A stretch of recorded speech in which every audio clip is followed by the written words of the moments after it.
Zechariah chapter 4. We'll start there.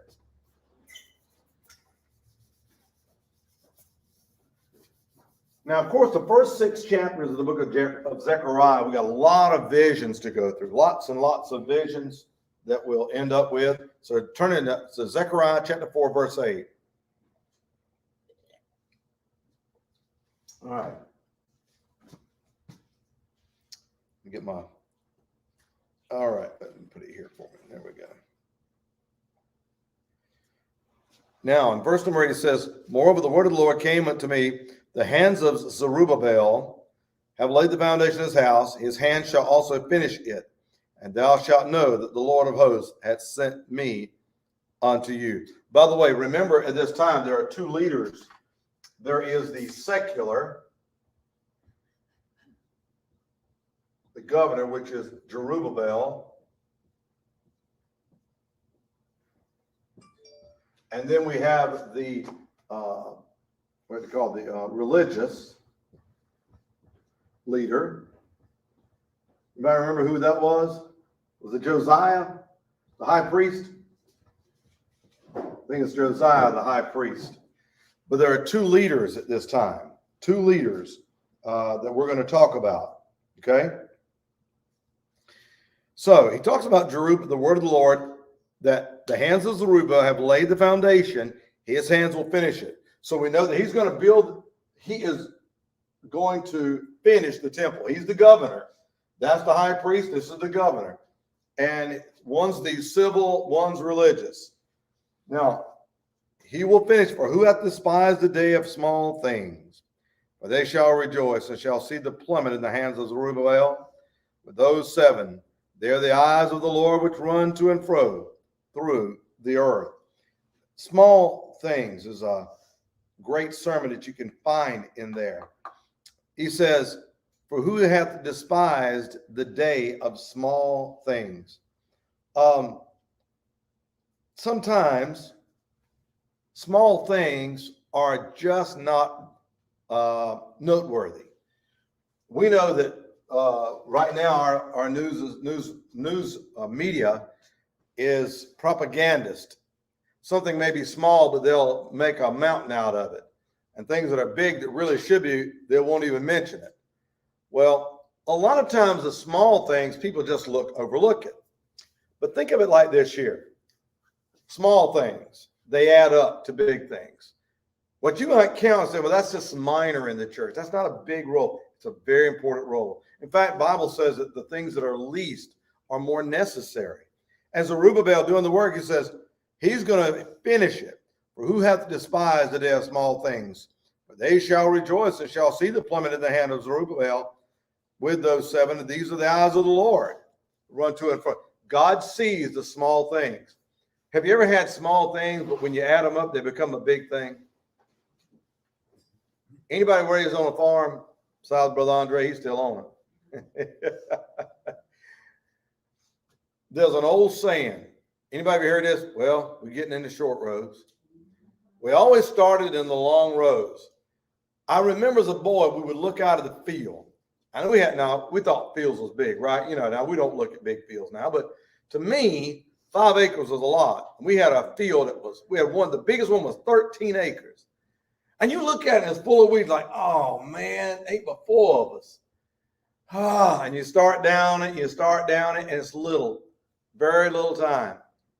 But you know what, after a while, you look back and that whole place is clean. A little bit here and there accomplished a great work. Takes a little time, but little things add up.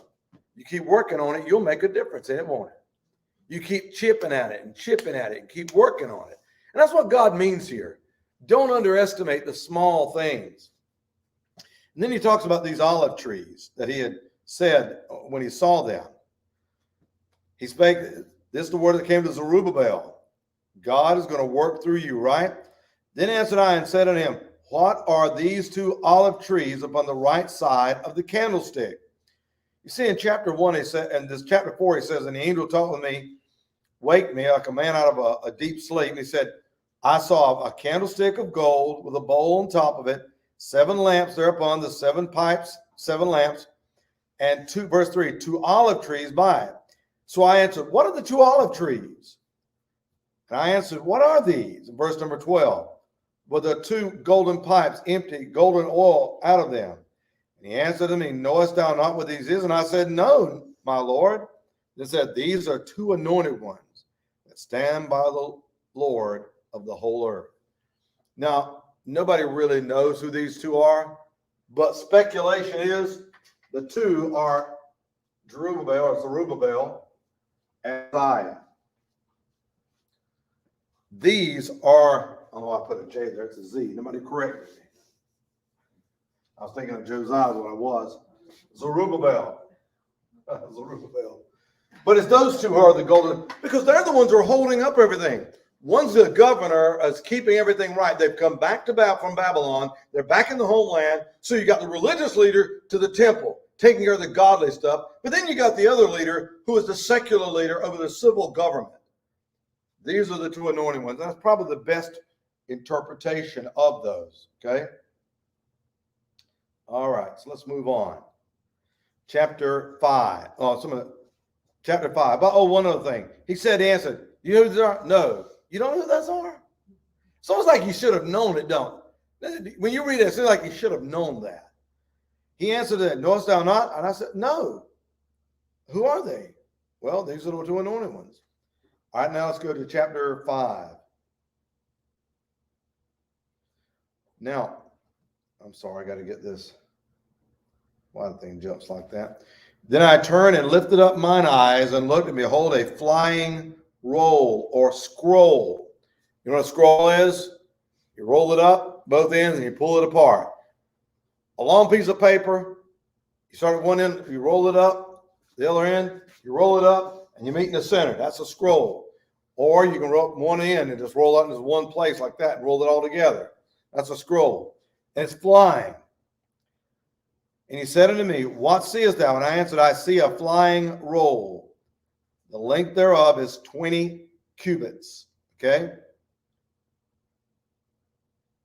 And the breadth of it 10 cubits. Then said he unto me, this is the curse that goeth forth over the face of the whole earth. What this scroll is that you see flying through the air, it's a curse. It's going over the whole earth. For everyone that stealeth shall be cut off on this side, according to it, and everyone that sweareth shall be cut off as that side according to it. So let me interpret it and let you see it. You know, so we know what a scroll is. It's a piece of paper. Let's say you just roll it all the way up to the end, and when you take the one piece here, you pull that scroll back. You got a top side and you got a bottom side. For this way, I got a front side and a back side. So when he started looking at it, he says on one side is written this. On the other side is written this. What is it? It's a curse. Well, what's the problem? Well, this is the curse that goeth forth over the face of the whole earth. For everyone that stealeth shall be cut off on this side. Everyone that steals.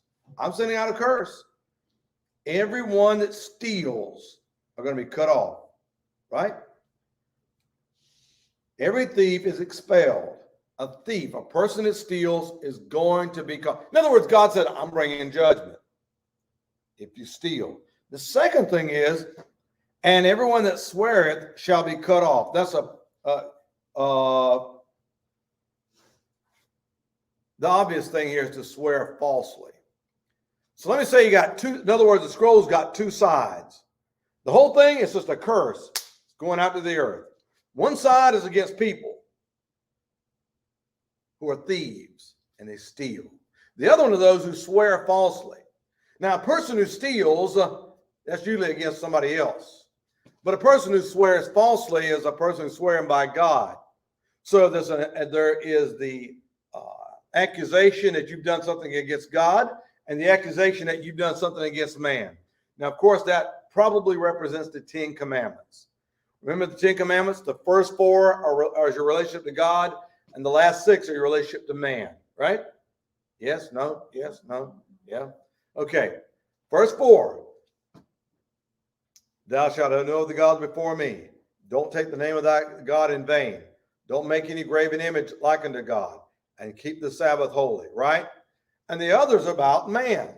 But both sides of these, so God is saying, Zechariah is seeing all these visions. Now he's seeing a vision, not of the candlestick and the 2 olive trees, but now he sees a flying scroll. He says, I'll tell you what this is. This is a curse that goes forth. Everyone that stealeth is going to be cut off on this side of it, and everyone that sweareth shall be cut off on that side according to it, right? He says, I will send a curse. I will bring it forth, saith the Lord of hosts, and it shall enter into the house of a thief, and to the house of him that sweareth falsely. In other words, God says, I'm sending judgment, and it's flying through the air, and it's going to hit people. And it's going to go to a man's house, and it's the man that's swearing falsely, and the man that's a thief. That's what he means. He says, it will enter to the house of the thief, and to the house of him that swears falsely by my name, and it shall remain in the midst of his house, and shall consume it, and timber thereon and the stones of it. It's going to consume their house. God is bringing judgment. Well, wait a minute, God, you just brought them back from judgment. God has not changed. These are the visions of the Lord given to Zechariah, and he interprets. You say, well, why would God give visions like this? By the way, if you ever wonder why God gives visions, there's all kinds of reasons. One of the biggest ones that always comes to me, I never forget it. I can hear words, you know. Now, Sister Belinda, you'll appreciate this. I ain't forget a scroll that's spoken up. I can remember that. I got it. You can remember the vision. It's hard to remember if somebody tells you some things, you know, try to memorize them. But when you see that scroll and you got the vision of the 2 olive trees and all, Zechariah's got it. And the people can remember. To me, it gives a visual aid to what he's doing, much as Jesus spoke in parables. So that's why I see the visions, how they help so much. So he's interpreting the vision of the flying scroll, or the flying roll that goes through. And it's all about judgment. Who is it? The swearing falsely and the thief. The thief and swearing falsely. Now, next vision. And the angel that talked with me went forth and said unto me, lift up now thine eyes and see what is this that goeth forth. I can't even imagine Zechariah lifting. Not something else? Keep going, keep going. It's like, I ain't got time to breathe. I got to remember all this stuff. It says, and I said, what is it? And he said to me, this is an ephah. This is an ephah, or a basket. Now, a basket had an ephah, how much it would contain. It's a volume, right? Does NIV say a basket? How about brother the New King James? A basket. This is, in our book, it says EPAH, the King James. He said this is an ephah, which means this is a basket, or a bushel basket. It's a bushel basket that goes forth. And he said, moreover, this is their resemblance through all the earth. This is the resemblance in all the earth. Here is a lead disc. He lifted up, he says, and behold, there was lifted up a talent of lead, a disc. Is that a lead disc in your Bibles? Yeah. And this is a woman that sitteth in the midst of the basket. A woman sitting in a basket, and there's a lead disc. And then he said, this is wickedness.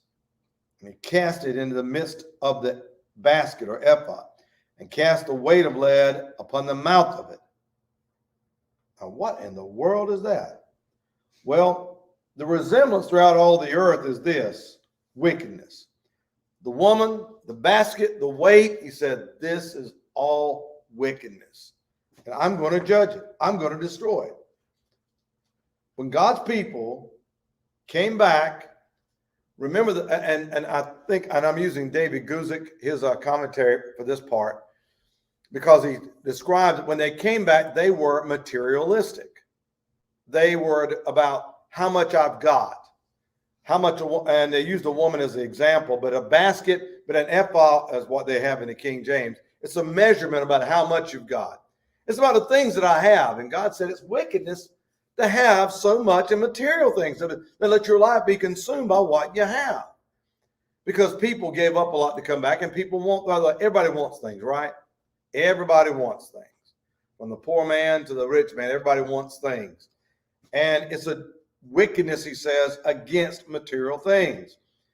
It's a resemblance in all the earth. He says, look, this is wickedness. And he cast it in the midst of the ephah and cast the weight of the lead. He says he thrust her down into the basket and threw the lead over the mouth. God has authority over all the wickedness. He shut it up and stopped it. Does the Bible speak about any materialism in the New Testament? Quote me some verses about materialism in the New Testament. Go ahead. What is that one? I can't remember. You cannot serve God and mammon, right? There you go. You cannot serve two mammon. I was thinking Matthew 6:33, but the other one I'm thinking of is having food and raiment, there we'd be content. And what the book says? No, we got food and clothing. What about shelter? No, just food and clothing. You're plenty, you know, food and clothing, be satisfied. And the Bible speaks over and over and says, that look, a man ought not to be all high than he ought to be, The Bible speaks of materialism and it's against it. Because then, of course, that becomes your God. What do you tell a man that's got $1 million? He wants another $1 million. Just like a man that's got $20, he wants more. Everybody wants more, regardless. That's why God describes, that's what the Bible says, it's the love of money. By the way, money has never sent anyone to hell. Money has never sent anyone to hell, but the love of money has. There's nothing wrong with being rich. Let me say that again. Well, rich people ought to share with people. And I always ask the question, why? Now I was picking on my wife about this year because in 1997, Michael Jordan was going to play another year, and they gave him $23 million. I think it was $23 million to play 1 year. That's just crazy. Ain't nobody worth that much money. As we said, as I started talking about, I said, how popular is his name? Who gets to use his name? I said, think about all them people that work at that Coliseum where they play in Chicago. They're guaranteed to have a crowd of them vendors sell all night long, make some money. Am I selling the Chicago emblem? They make more money off him than ever. So, but there's nothing wrong with a person making money. It isn't. The love of it, people wanting that, and that's what he's speaking against, materialism. Okay? Then I lifted up mine eyes. Let's go to the next one. And behold, there came out 2 women, and the wind was in their wings. For they had wings like the wings of mine says a stork. What does yours say? A stork's kind of a big bird. It's big enough to carry the babies, ain't it? That's right. You can't help but say those. But now look at the imagery he's got. Zechariah is seeing 2 women come out, and they got wings like a stork, and they're flying. But look how they fly. And they lifted up an ephah between the earth and the heaven, a basket. Then said I to the angel that talked with me, whither do these bear the ephah? Where are they going with the basket? He said to me, to build it an house in the land of Shinar, and it shall be established and set there upon her own base. Remember, the basket represented material things of the world. Where's it going to Shinar? That's Babylon. It's going back to where it came from. Take it back. Leave that stuff in Babylon. All the stuff you've accumulated, you don't need it, okay? By the way, it's that they made money. Jeremiah prophesied when you go to Babylon, stay there. Well, now they're leaving to go back, but they probably amassed some wealth there. And he says, leave that stuff there. These women, what you're seeing is leave the basket in Babylon. Leave it there. No more things here. You don't need those things. Let the Lord supply your need. My God shall supply all your need. In the words of the great prophet, who was also a musician, David, who was also king, in Psalms 23, what's the first verse? I shall not want. Why? Because all my needs are met. A want is when you don't have your needs met. That's what it's supposed to be. Now, by the way, anybody buy any Christmas presents yet? Buy any Christmas presents yet? How hard is it to buy a Christmas present? It was the easiest thing in the world. 40 years ago, you could buy a Christmas present easy. You know what? Because they needed everything. Man, everybody needed something. Remember Andy Griffin? I'm going to save enough to buy her a coat. How many people need a coat now? By the time I became a grown man, it had already changed over. I knew it. I knew what happened. It hit my wife. What was that first one? It was a jacket. She wanted it. It was Lord, it was an enormous amount of money. But I said, wait a minute, this ain't to keep you warm. It's because it had a name on it. Agner. That was Agner. An Agner coat. Remember? Yeah, it was expensive. They didn't need it. Still got yours, huh? I remember the year because it was there were two things. For the men, it was called a members only jacket, and there was the Agner. And it was not about being warm. People, I said, we're getting away from having needs at Christmas. Nowadays, you know what you do? We exchange and buy a card for you. A card? That's kind of impersonal, ain't it? You know, it's we all enjoy them, don't we? Everybody enjoys them because my wife, when we go out, we like to ride, and she like says, I got some cards. Let's stop and get us something to eat. Yeah, we do, don't we? But the point I'm making is most of us don't have needs. We've got so much possessions that we have right now. We have very little needs. We've gotten pretty good things. Compared to where we come from, we got plenty. I mean, Sister Rachel, come on. You look at your house, you look where you come from, you're like, God, yeah, Lord, I'm sorry. Let me stop. My wife has to tell me every now and then, quit complaining. God, you're right, Lord. Let that stuff stay at Babylon. We don't need those things. And God always speaks against this. Because I promise you, as soon as somebody dies, there's going to be an argument over who gets what. Somebody owes me something. Somebody owes me something. That belongs to me. God says, leave it back at Babylon.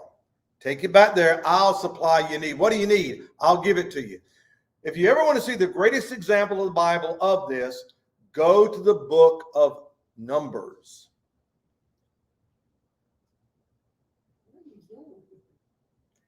You know what I'm thinking about? I thought you'd pick it up. Numbers. You know what's in Numbers? They go in the wilderness. What do they go in the wilderness with?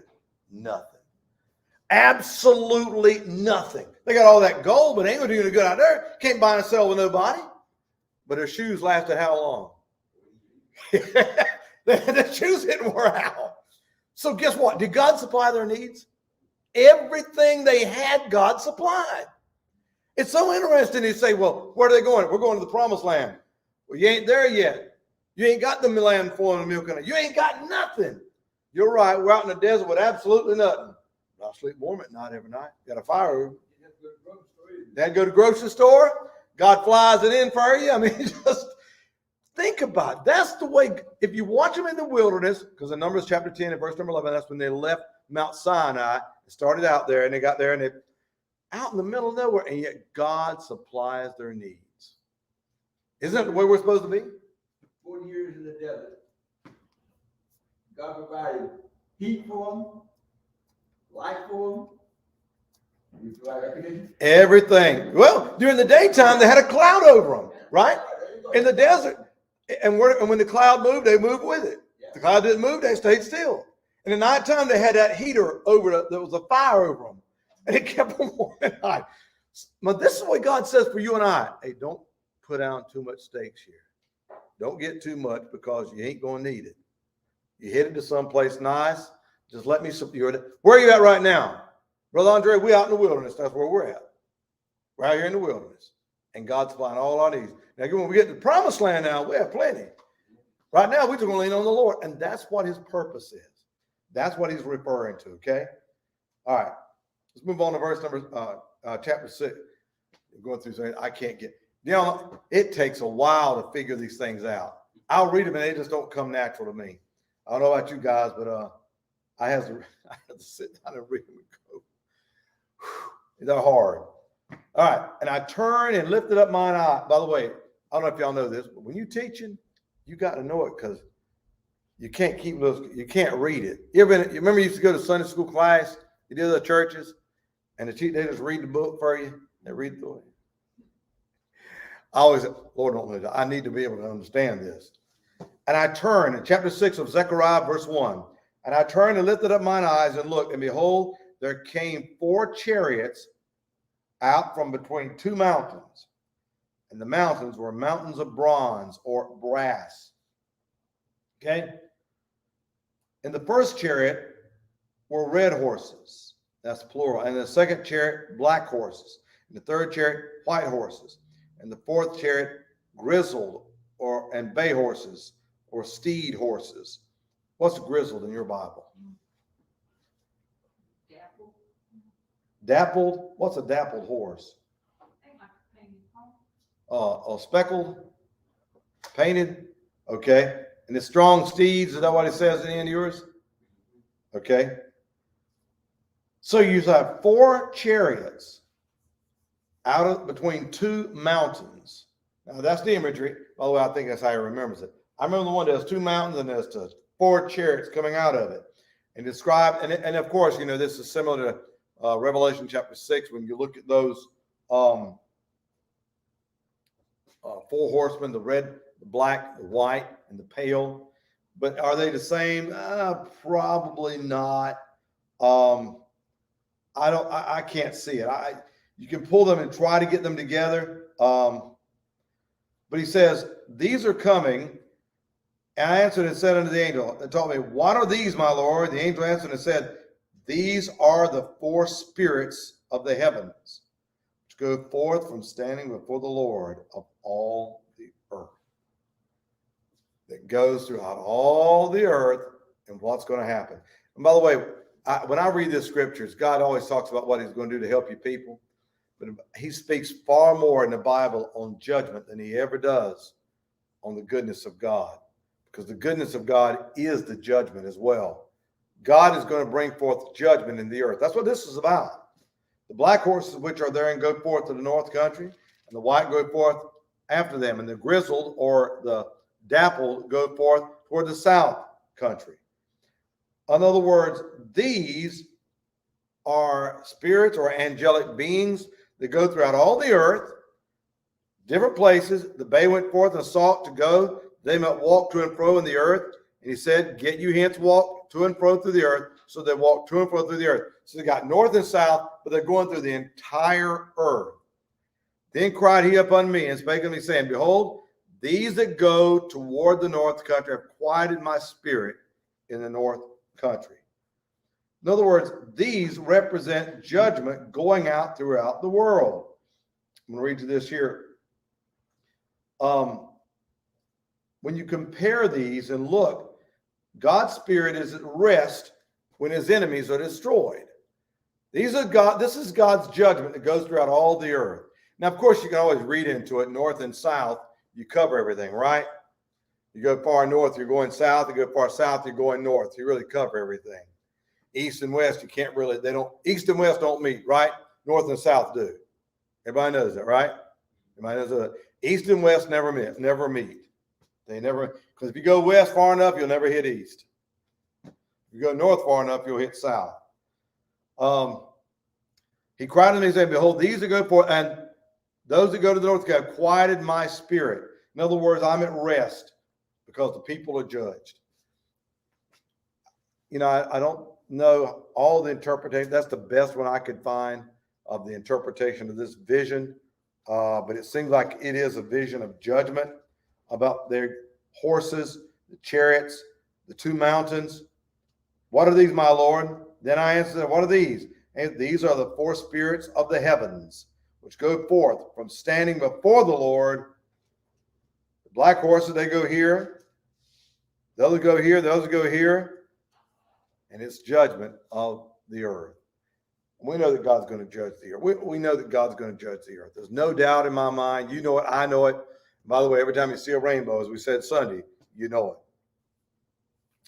Now we get to the hard part. This is hard, but this is one of those places in the Bible. It's kind of you don't see this often.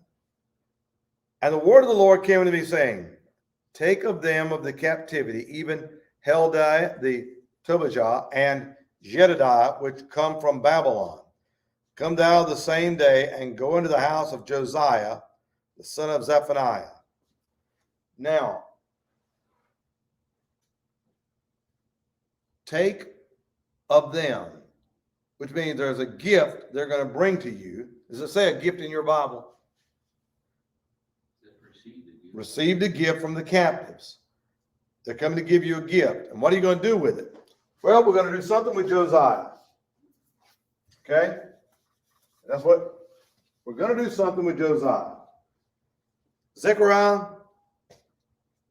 take the gifts, and you come thou the same day, go into the house of Josiah, the son of Zephaniah.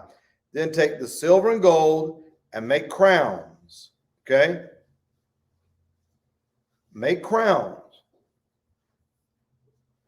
And set them upon the head of Joshua, the son of Jehozadak, the high priest. You go to the house of Josiah, the son of Zephaniah. You take that silver and gold, make an elaborate crown, and set it on the head of Joshua, the high priest. Now, what makes that unusual? Something I told you never happens. You got the king.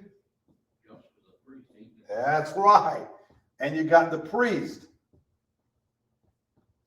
The king has a crown. The priest does not have a crown, but this one does. Now, notice what we had just got through talking about. What did we just talk about going throughout all the earth? Standing for judgment.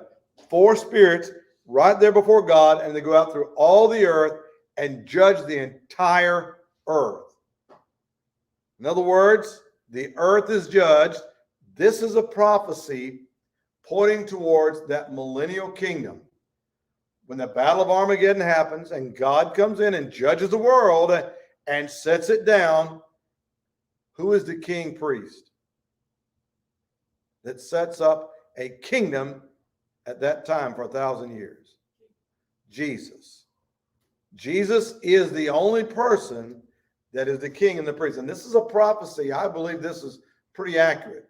That after the judgment of the world, which we know that, because we see in Revelation chapter 20, verse 1, 2, 3, and 4, where Satan is bound in the bottomless pit, and we see a 1,000-year reign of the descendant of David, whose name is Jesus, and he reigns from Jerusalem. And he is the king and priest. And that's the only interpretation that makes any sense here, because it comes right after the judgment. If you've got a Bible that's let's see, anybody got a Scofield besides me? Okay, I got a Scofield. You see at the bottom, we're talking about following the earth's judgment symbolized in the horse chariots, Christ in his kingdom glory, in variable prophetic order, first the judgments, the day of the Lord, and he puts them there in that order so you can see the order there, okay? And it's a prophecy about a coming kingdom. Now, I doubt Zechariah has any idea that he can see all this about the king priest, but they're actually going here to crown the subject with a high priest, right? And then he says, and speak unto him, saying, thus speaketh the Lord of hosts, behold, the man whose name is the branch, right? The branch shall grow up out of his place. He shall build the temple of the Lord. The branch, okay, and that's a reference to the book of Isaiah. That's the branch, the arm of the Lord in chapter 53. I think the reference that he gave, is it Isaiah? For Isaiah 4 and 2. Let me look it up right quick here.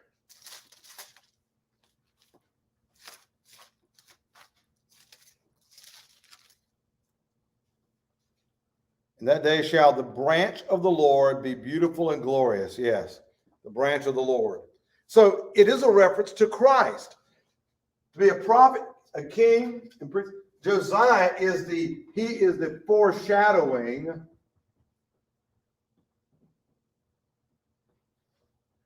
because it represents who is going to be a prophet, a king and a priest at the same time, and that is Jesus. They are always separated in the Bible, except when you find Jesus. Of course, Jesus encompasses everything. He's the one who offers the sacrifice, and he is the sacrifice. He's everything. But that's the word, the branch, and he shall build the temple of the Lord. So we know the temple shall be rebuilt. By the way, let me just take a moment here. For those people that see the rebuilding of the temple, and they always look for these signs when the Lord's coming back, look, they're rebuilding the temple again.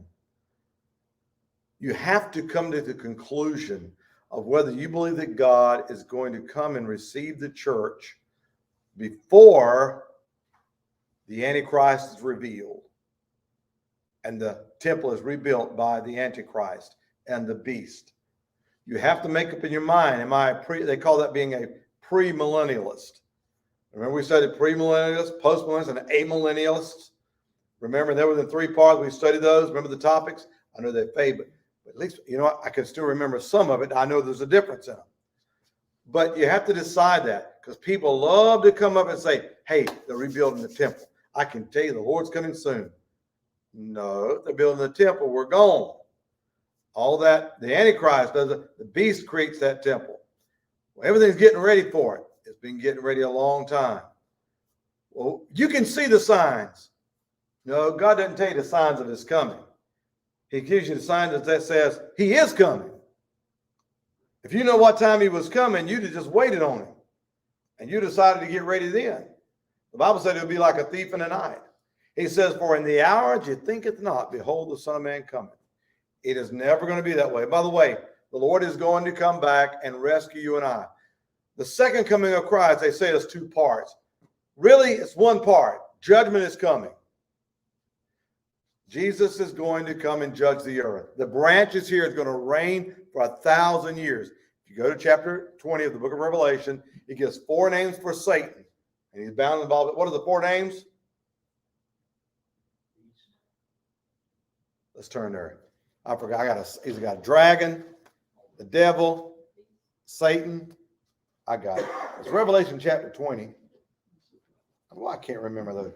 Satan, the devil. Lucifer. No, it's not Lucifer. I remember them. You're right. Maybe it's serpent. Maybe it is. Here it is. Yeah, it's serpent. You're right, brother. Serpent. Verse 2 is serpent, the dragon, serpent, devil, and Satan. There you go. It is Revelation. It's Revelation chapter 2, 20 verse 2. And he laid hold on the dragon, that old serpent, which is the devil, and Satan, and bound him 1,000 years. So those are the 4 names he gives them. Each of them have a meaning. I always forget them. I try to memorize. Yeah, some things you can memorize and some things you can't. I got a mental block on those. I just can't. I can't get those. I've tried. So in chapter 6 of the book of Zechariah, in verse number 9, he speaks about that millennial kingdom, and he's using Josiah at that time, make that king a crown and put it upon his head, the symbolic crowning of Joshua. Verse 13, even he shall build the temple of the Lord, and he shall bear the glory, shall sit upon, rule upon his throne, and shall be a priest upon his throne. And the council of peace shall be between both of them. So he'll be the priest and he'll be the king. And by the way, did you know there'll be a temple built before he comes and builds his temple and sets up his throne? The Antichrist comes first to proclaim himself that he is the Christ before Christ comes. Christ is coming for you and I to take us out, and then he's revealed, okay? But that's just what he's trying to do. By the way, everything that God does, Satan's always got a counterfeit. Everything that God has, as a rule of thumb, Satan's got something imitated, right? We got a Trinity. Satan's got a Trinity. Satan, the beast, and the false prophet. But here, the crowns shall be to Helam, to Tobijah, to Jedediah, to Hen, and Zephaniah for a memorial in the temple of the Lord. It is interesting concerning the branch of the Lord here. He'll build the temple back, and I won't go through all the things that says that. But the crowns is a memorial to in the temple of the Lord. It's symbolic, pointing to what's going to happen in the future. Now, by the way, have anybody ever thought, why is there going to be a 1,000-year reign of Christ? Anybody know why? We know it's true, but why does God do that?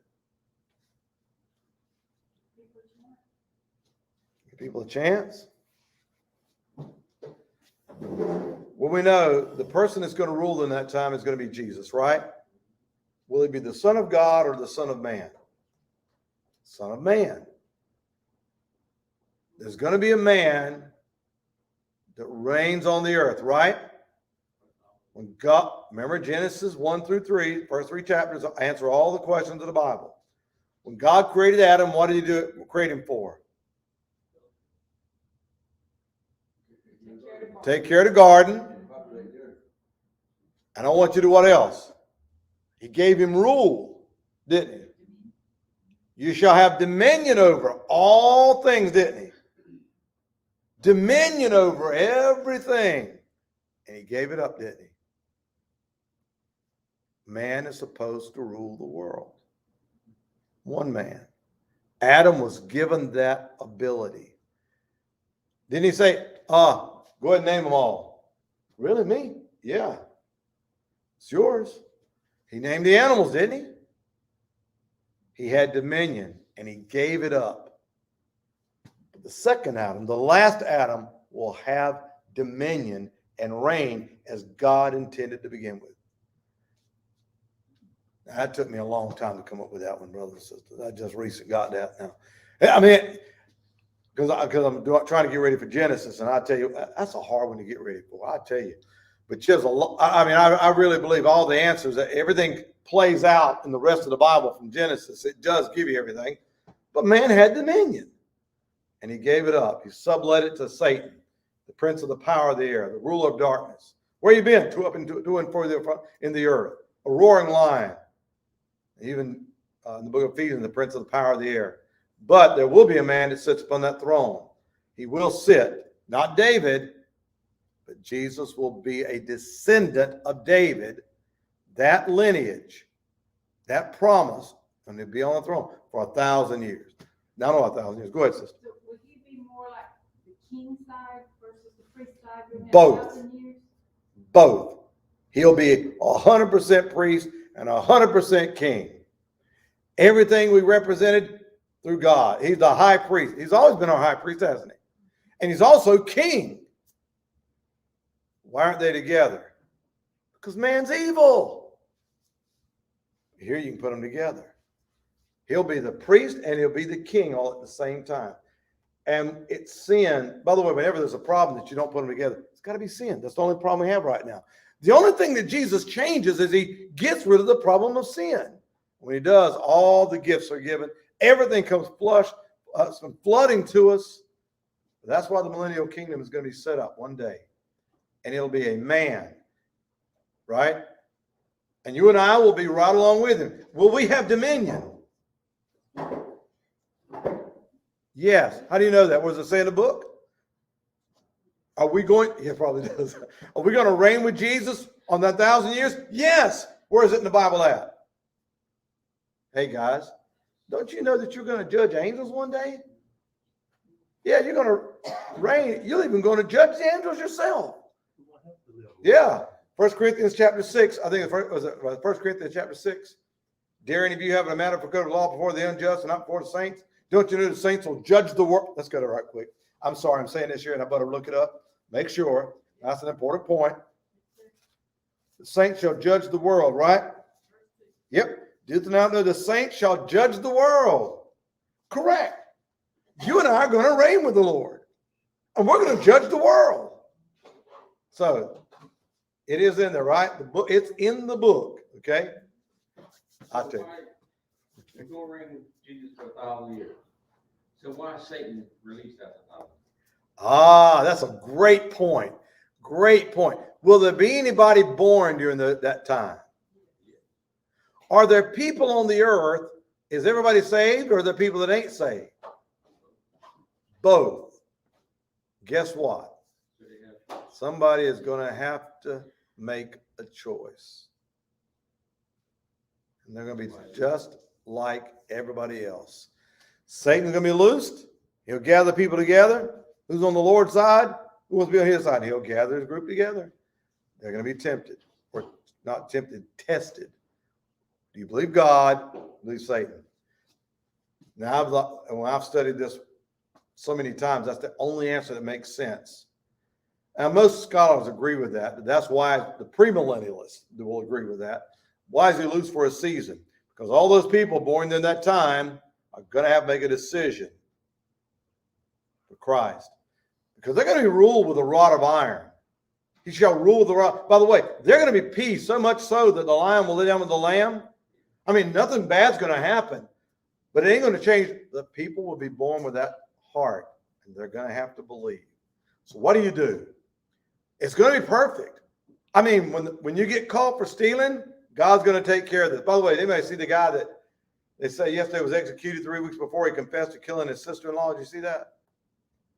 They was executed, I think, Monday night, and it came out 3 weeks before. He had killed his estranged wife. He confessed that in 2007. Yeah, my sister-in-law went missing. I killed her. I can tell you where she's at. I'm getting ready to die. People are just evil. People are evil. God. Anyway, I want to get that because that part is important. And it says, verse 15, and they that are far off shall come and build the temple of the Lord. And ye shall know that the Lord of hosts hath sent me unto you. And this shall come to pass if you will diligently obey the voice of the Lord your God. You'll build that temple back. It's going to happen. God said it. It will come to pass. And it's important because God is going to take control of the earth. But he's going to do it by a man that he said was supposed to do it to start with. And it is going to, why 1,000 years? The other thing came to me, I'm not putting it, I'm saying that I can't say that this is accurate. But one thing for me to think on is 1,000 years. What's the lifetime of the longest a man ever lived was right at 1,000 years, but he didn't quite make it. How old was Methuselah? Yeah, right at, but didn't make it. What about 1,000 years? Is it going to change at that time? I don't know what's going to be like. There's a lot of ways of looking at it. I don't know why 1,000 years, but that's prophesied over and over and over about the millennial reign of Christ. But that's what this is the place. That's why I say it's hard. You don't. He says, I'm using Josiah as a foreshadow. You never see this, but it's because it came after the judgment that Jesus represents that, and that's what it represents. Okay. All right. Let's go to chapter 7. And it came to pass in the 4th year of King Darius or Darius. Oh, by the way, he's using again secular man, right? He's not talking about in the year of one of the kings or all godly people. No, Darius. That the word of the Lord came to Zechariah in the 4th day in the 9th month, even in Chislu, when they had sent unto the house of God Sherezer and Redlamelech and the men to pray before the Lord. I